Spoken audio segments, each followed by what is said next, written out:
everyone, welcome back to Brownlow Books. I guess I have a book review. There is no plot, it is not a novel, it's this little book.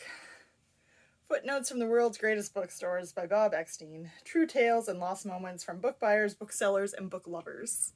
It's been on my shelf for a little while since I went momentarily crazy and bought every book I could find about bookstores and booksellers and people who love bookstores, etc.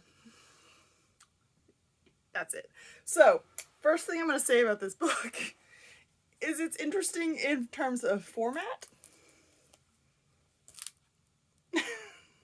It's got the little top cover that comes up and then you read it like a little book. So, good example of what it is here. Tiny write-up on a bookstore, how long it's been in business, and then some lovely art done by Bob, I guess. And little quotes from like people who worked there or own it, or celebrities who love it, or writers who love it, or whatever, so on and so forth. So, I obviously have no plot to tell you.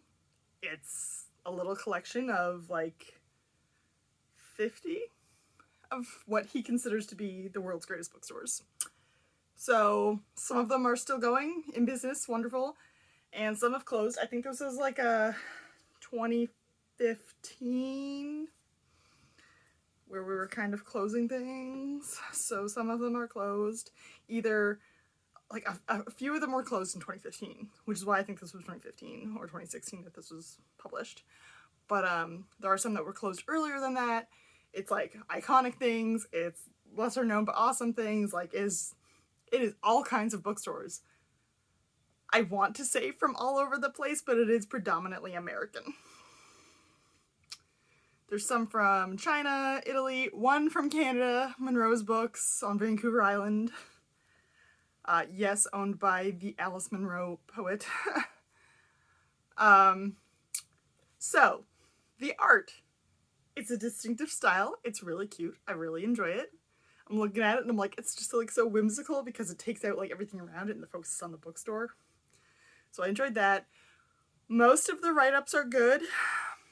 There's a couple where it's like a sentence or two with like no context of the bookstore itself. It's just like, yeah, it's here. It's been open this long. People enjoy it because it sells only spy fiction or something like that. And you're like, and? Like, so I came across a few of those. And then later I saw that one of the comments on the illustration was that the bookstore hadn't replied to him and his request because they were so busy trying to stay open. Spoiler, they did not. So that makes me think that the bookstores were involved with it if they wanted to be. And there was a few that maybe didn't and never replied or whatever. I don't know. That's the impression I got just from context. So, I mean, if you are a bookstore lover and love to read about bookstores, this is a great little book.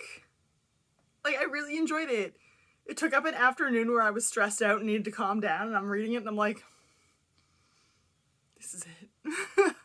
So, I mean, Footnotes from the World's Greatest Bookstores. That's what I've got. Good little read. Take some time. I'm not going to tell you what it is on Goodreads because I did not look, because I do not care. I love it. I love it the way that I love these kind of things. So, if you are a fan of, what's the name of that book? Bibliophile. That one that came out with like all the book covers illustrated, and like, if you're a fan of that, I think you'd be a fan of this. Because it basically takes the bookstore portions of that and puts it on its own book. This obviously is older than that book, but yeah, if you enjoy that kind of thing, the illustrated bookstoreness, this is a good read. That's all. I'll see you next time.